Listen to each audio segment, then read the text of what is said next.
Morning, welcome to the Dick Allan Show. I'm your host, Rick. My father was a realtor, old school realtor. He walked the streets, pounded doors, long before Zillow and Trulia and all those things are out there. He had some slow years getting started, and my mom started a daycare, 12 kids, she had a helper. I was just starting high school. My mom was telling me that I couldn't just walk in the house and go in my bedroom because there could be a baby napping. Are you kidding me? I'm like, yeah, I need my room. I said, I'm moving into the garage. My mom's like, okay, fine, go right ahead.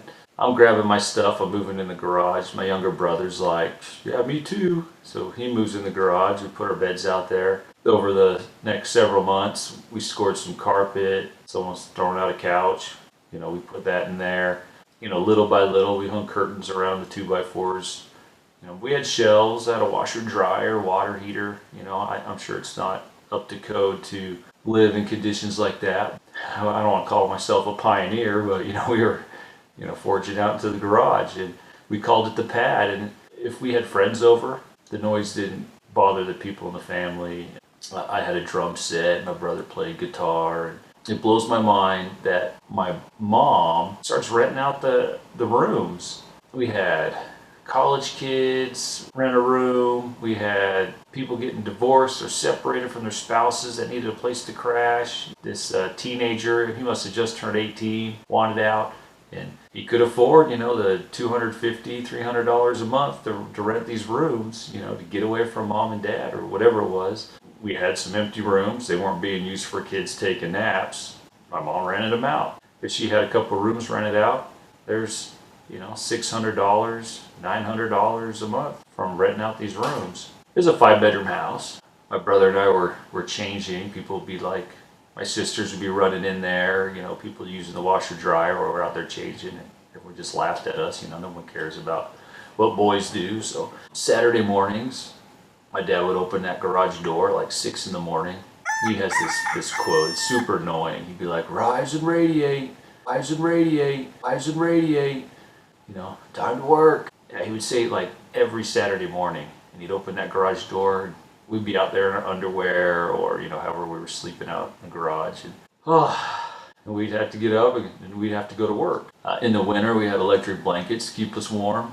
I scored this Mustang as a 66 Mustang for $500, and we pushed that thing into our bedroom, and while we were working on it, stripping the paint and restoring it. I don't know who has a car in the room, but we did. We were tiptoeing around it because having beds in the little garage. But that's what we did. We had a good time. We enjoyed it, and I don't feel like I was like victimized by any means. We turned it into an opportunity. That's my little story of living with entrepreneurs. I don't consider my parents big time entrepreneurs. My mom wanted to be at home with us kids growing up. She brought work to home, the daycare mom. My dad's he just turned 90. He's a depression baby. He's the epitome of use it up, make it last, wear it out.